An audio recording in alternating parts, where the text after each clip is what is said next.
अस्सलाम वालेकुम students, first biology chapter number 9 और कल वाले जो पेपर है उसके लिए इम्पोर्टेंट जो टॉपिक्स हैं चैप्टर 9 के उनको डिस्कस करने जा रहे हैं। इसके 3 पार्ट्स हम करेंगे चैप्टर 9 के। पहले पार्ट में इस वीडियो में क्राइटेरिया फॉर क्लासिफिकेशन डिस्कस करेंगे। सेकंड पार्ट में हम इनवर्टिब्रेट्स के फाइला और थर्ड पार्ट में जो वर्टिब्रेट्स कोऑर्डिनेट्स की क्लासेस हैं उनको डिस्कस करेंगे। तो पहले पार्ट में जो क्राइटेरिया है एनिमल क्लासिफिकेशन का, इस पे क्विकली हम बात करने जा रहे हैं। स्टूडेंट्स, इसको आपने प्रिपेयर करना है एमसीक्यूज़ के लिए और शॉर्ट क्वेश्चन के लिए। अब ये तो लाजिम है कि इस टॉपिक से क्वेश्चन आने ही आना है, वो एमसीक्यू और शॉर्ट क्वेश्चन होगा। इस टॉपिक से आमतौर पे लॉन्ग क्वेश्चन नहीं आता। इस चैप्टर नंबर 9 से जो लॉन्ग क्वेश्चन आता है वो फाइलम जो है इनवर्टिब्रेट्स के, उनमें से किसी एक फाइलम की जनरल कैरेक्टरिस्टिक्स या जो क्लासेस हैं कोऑर्डिनेट्स की, उनमें से किसी एक क्लास की जनरल कैरेक्टरिस्टिक्स। बहरहाल ये जो टॉपिक है क्लासिफिकेशन वाला, इसको आप एमसीक्यू और शॉर्ट क्वेश्चन के तौर पे प्रिपेयर करें। और इसमें जितनी चीज़ें मौजूद हैं, अब ये प्रेजेंस और एब्सेंस ऑफ टिश्यू ये इतना इंपॉर्टेंट नहीं है, हम इसको क्विकली देखेंगे। Number of tissue layers important है। बॉडी सिमेट्री, 2 तरह की सिमेट्री है, उसका डिफरेंस इंपॉर्टेंट है।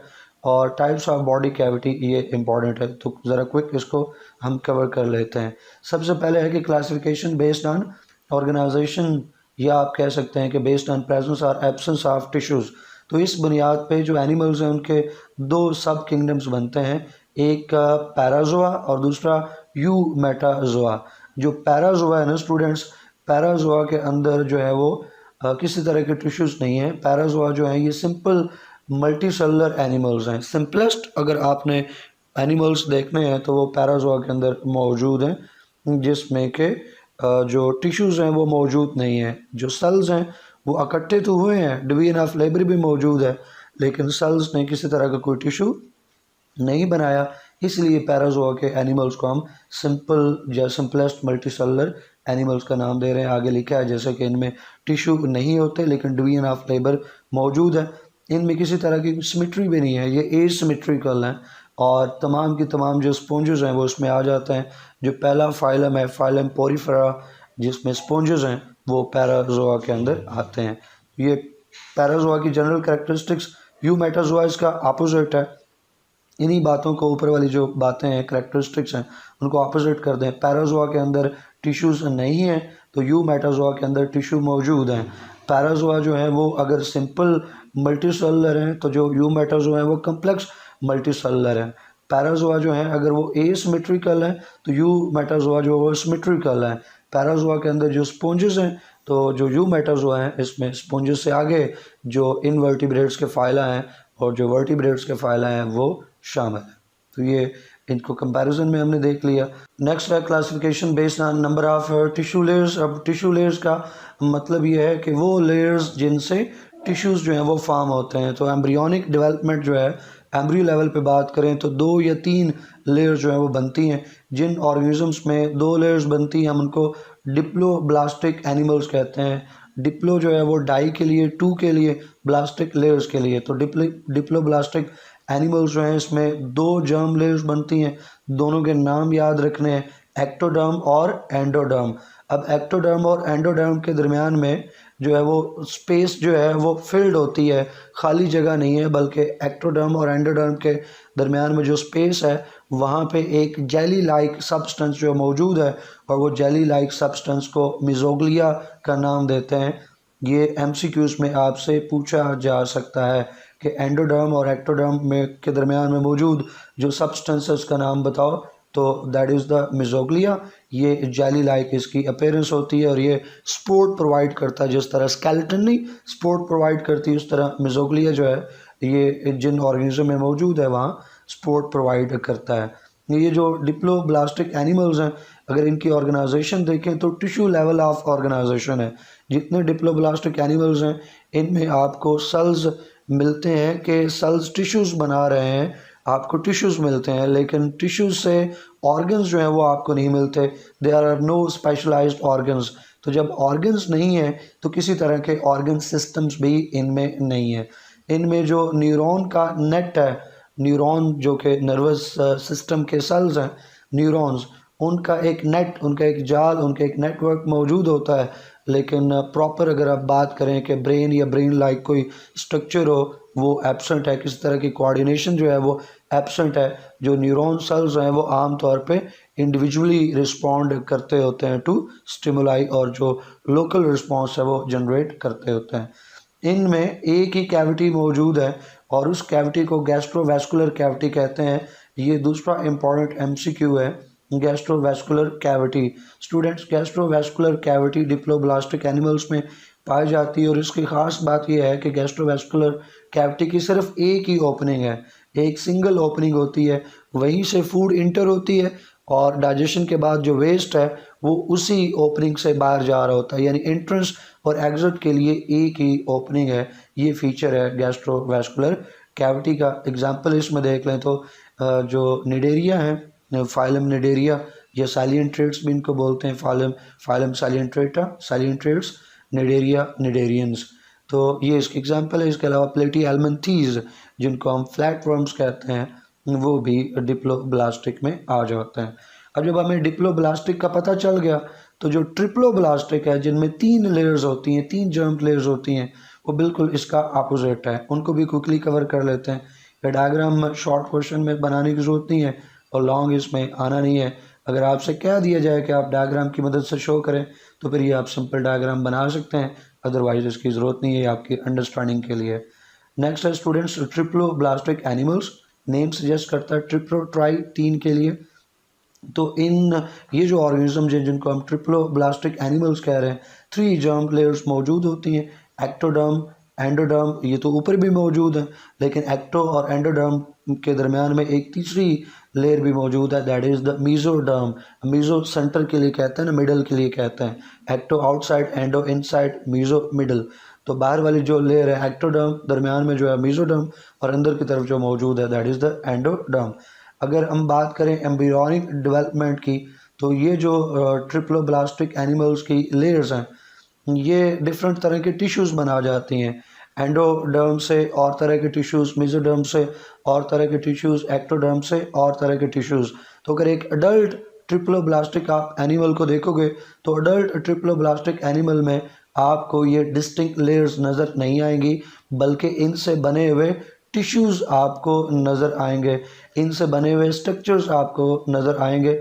लेकिन अगर ये आपने ट्रिप्लोब्लास्टिक एनिमल्स में तीनों लेयर्स देखनी है तो आप एम्ब्रियोनिक लेवल पे इनको विजुलाइज कर सकते हैं। डेवलपमेंट के बाद ये लेयर्स जो हैं वो अपने अपने टिश्यूज़ जो हैं, अपने अपने ऑर्गन्स, स्ट्रक्चर्स फॉर्म कर देती हैं। ये जो एनिमल्स हैं इनमें सेल्स जो हैं वो टिश्यूज़ बनाते हैं और टिश्यूज़ जो हैं वो ऑर्गन्स बनाते हैं और ऑर्गन्स जो हैं वो ऑर्गन सिस्टम बनाते हैं, यानी organ system level of organisation triploblastic में मौजूद है। ऊपर डिप्लोब्लास्टिक में बात की थी कि डिप्लोब्लास्टिक में टिश्यू है लेकिन ऑर्गन सिस्टम नहीं है। ट्रिप्लोब्लास्टिक में टिश्यू और टिश्यू से ऑर्गन और ऑर्गन सिस्टम जो है वो भी मौजूद हैं। एग्जाम्पल इसकी जो हायर इनवर्टिब्रेट्स फाइला है और तमाम वर्टिब्रेट्स फाइला वो इसके एग्जाम्पल में आ जाते हैं, जैसे मोलस्का आ गया, इंसेक्ट्स हैं और वर्टिब्रेट्स इसमें आते हैं। और यहाँ पे कंपैरिजन है डिप्लोब्लास्टिक और ट्रिप्लोब्लास्टिक का, लेयर्स को लेबल किया गया। जैसे मैंने कहा कि अगर स्पेसिफाई की कह दिया जाए कि आप डायग्राम की मदद से शो करें तो फिर बना लें, अदरवाइज इनकी आंसर में ज़रूरत नहीं है।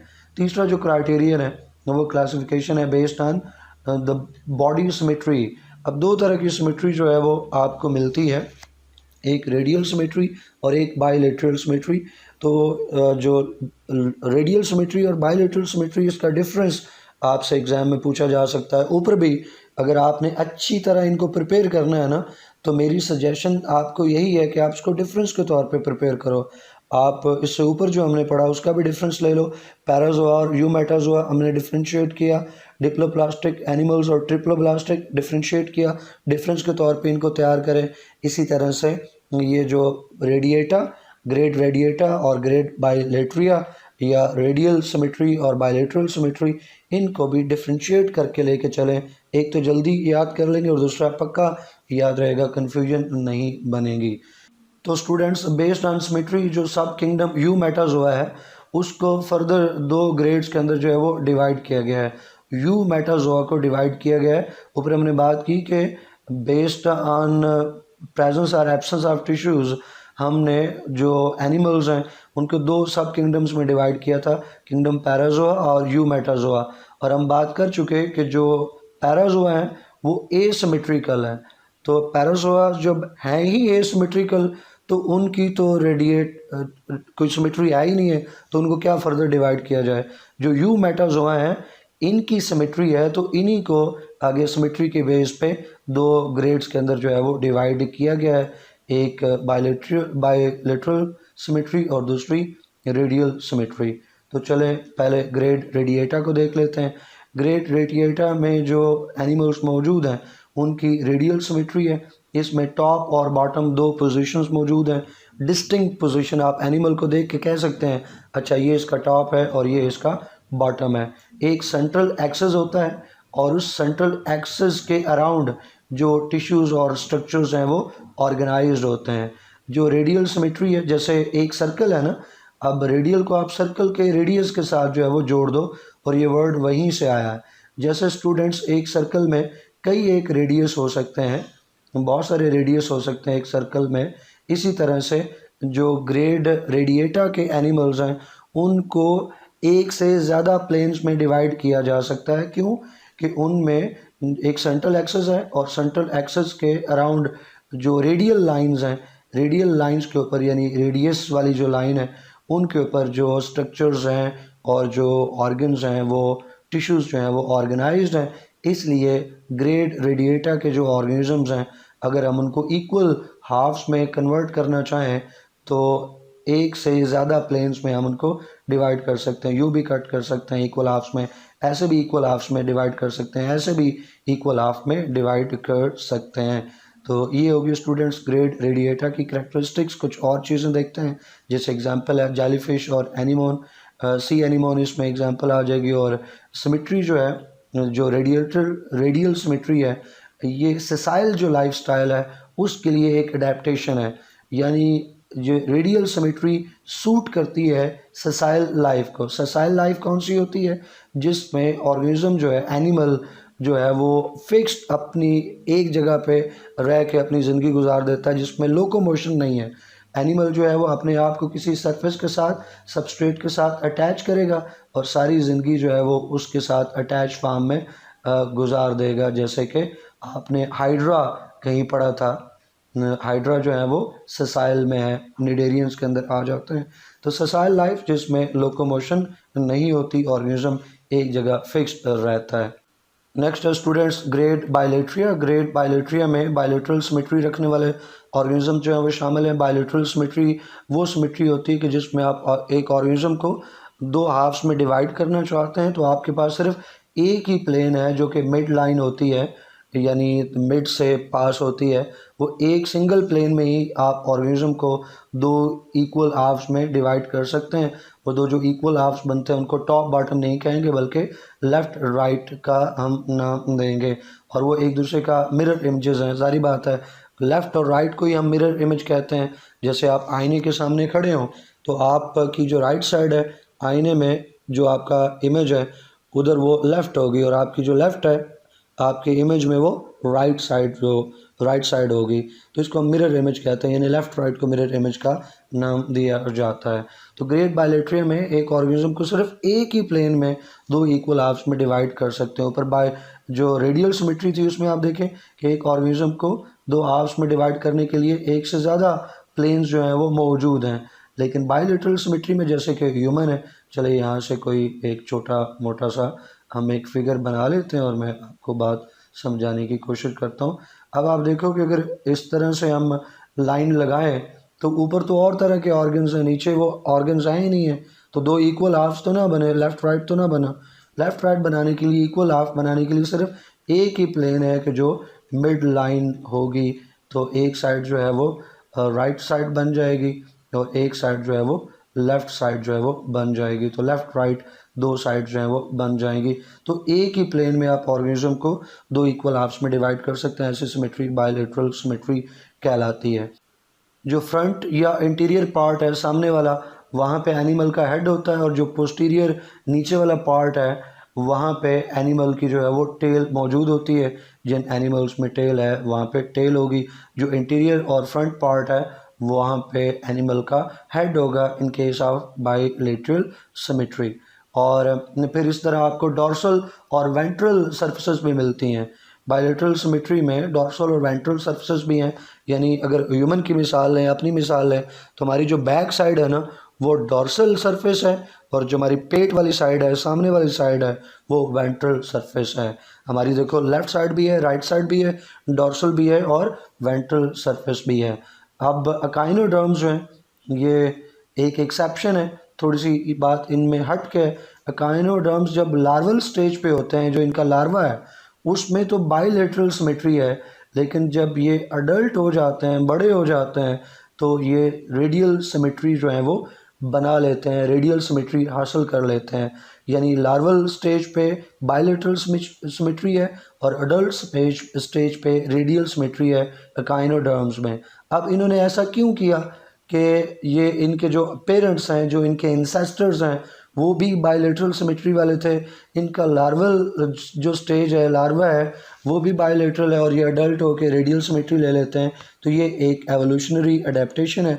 जब अकाइनोडर्म पे पहुंचेंगे तो वहाँ इसको डिस्कस हम कर सकते हैं। स्टूडेंट्स, ग्रेड बायलेट्रिया में जितने भी एनिमल्स जो इंक्लूडेड हैं वो सारे के सारे ट्रिप्लोब्लास्टिक हैं। तो ये बात आपको MCQ सॉल्व करने में हेल्प दे सकती है। इसको आप इम्पॉर्टेंट मार्क कीजिएगा, अच्छी तरह से प्रिपेयर कीजिएगा।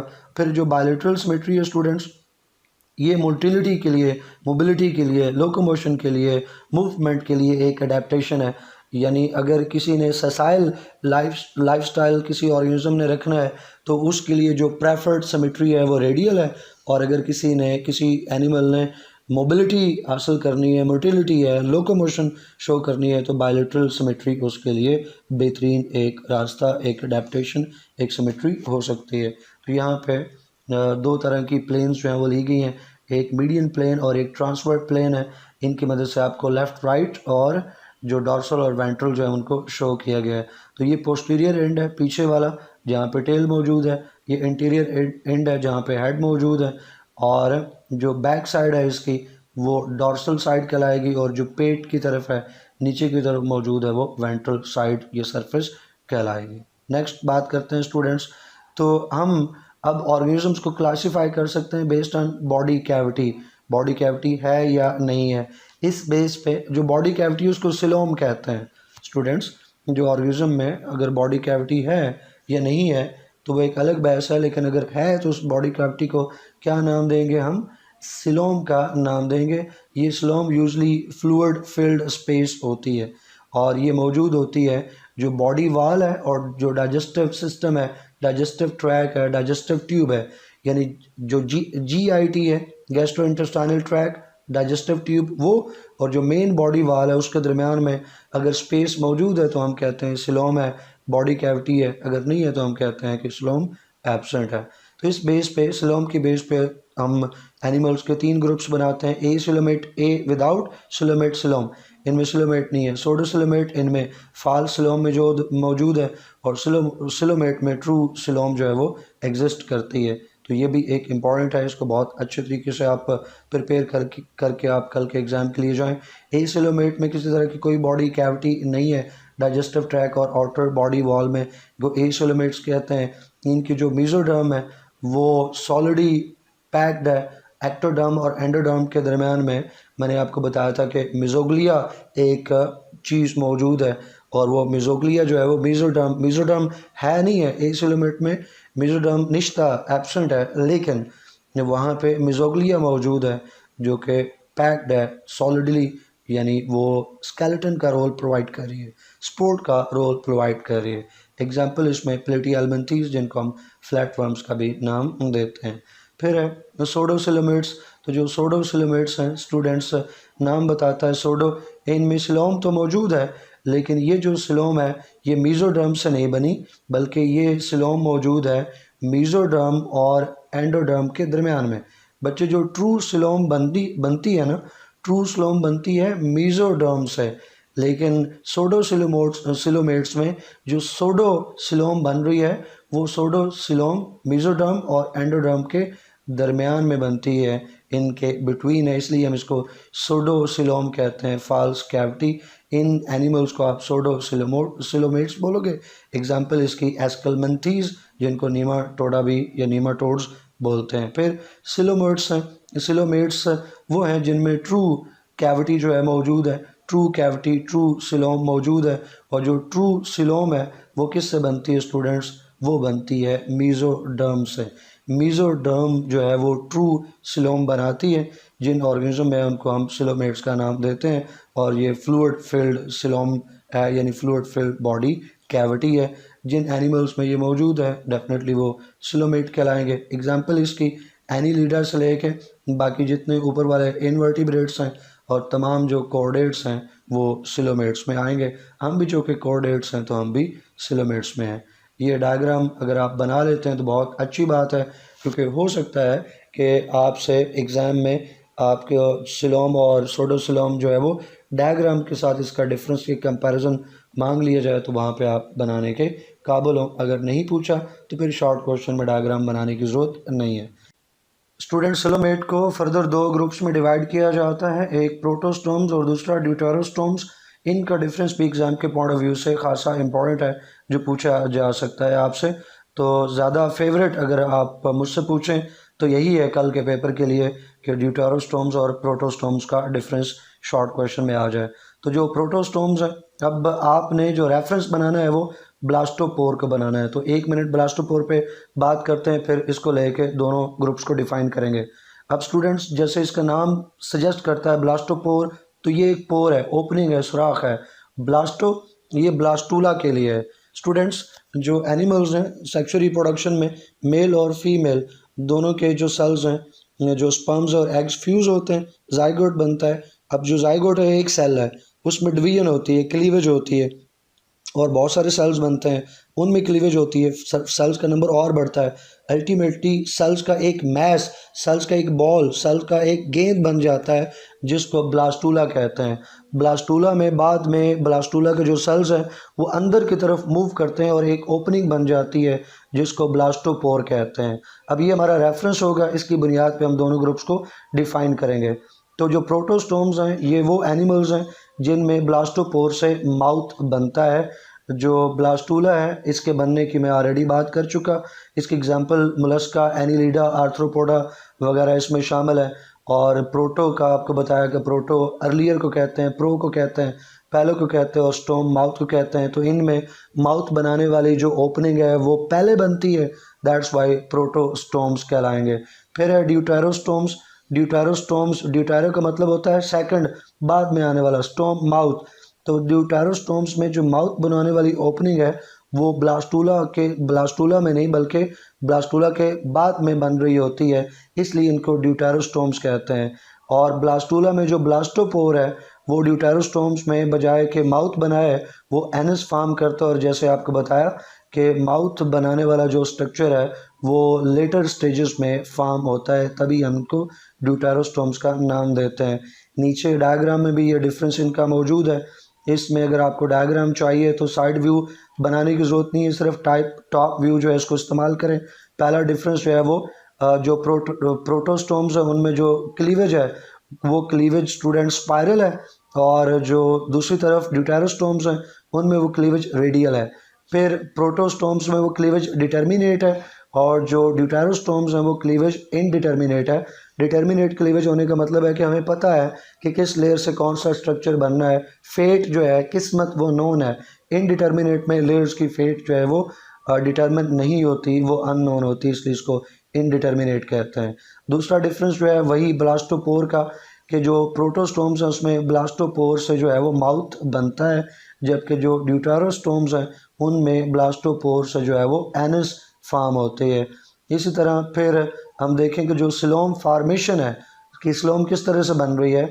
तो जो प्रोटोस्टोम्स हैं इसमें जो सिलोम बनती है स्टूडेंट्स वो स्काइजोसिलोम मेथड से बनती है, यानी जो मीजोडर्म है वो स्प्लिट हो जाती है। स्काइजोसिलोम फार्मेशन का मतलब है कि मीजोडर्म से सिलोम बननी है ना, तो मीजोडर्म जो है वो स्प्लिट हो जाती है और स्प्लिटिंग से जो है वो सिलोम फॉर्म हो रही है। जबकि जो ड्यूटेरोस्टोम्स हैं, ड्यूटेरोस्टोम्स में जो सिलोम बन रही है उसको इंटेरोसिलोम कहेंगे, क्योंकि वो जो इंटेरिक्स है, इंटेरिक यानी जो हमारी गट है उसको इंटेरिक कहते हैं, तो वहाँ से इंटेरोसिलोम। क्योंकि जो ड्यूटेरोस्टोम्स हैं इनमें जो ट्रू सिलोम बन रही है वो जो प्राइमिटिव गट है, अर्लियर गट है, उसकी पॉकेटिंग से बनती है, सेल्स बाहर की तरफ, जैसे ये आप डायग्राम में देख सकते हैं कि गट के जो सेल्स हैं आउट पॉकेट हो रहे हैं, बाहर की तरफ मुड़ रहे हैं। तो इसलिए इसको, चूँकि ये प्राइमेटिव गट से फॉर्म हो रही है, इसलिए इसको नाम दिया इंटेरोसिलोम का।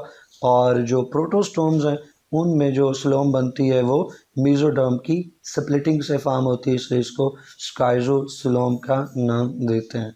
ये था स्टूडेंट पहला पार्ट, जिसमें हमने एनिमल्स की जो क्राइटेरिया फॉर क्लासिफिकेशन है इनको डिस्कस किया। ये बहुत इंपॉर्टेंट है, हर सूरत में यहाँ से क्वेश्चन आएगा। नेक्स्ट पार्ट में हम जो इनवर्टिब्रेट्स के फाइल हैं उनको डिस्कस करेंगे। टिल देन, अल्लाह हाफिज़।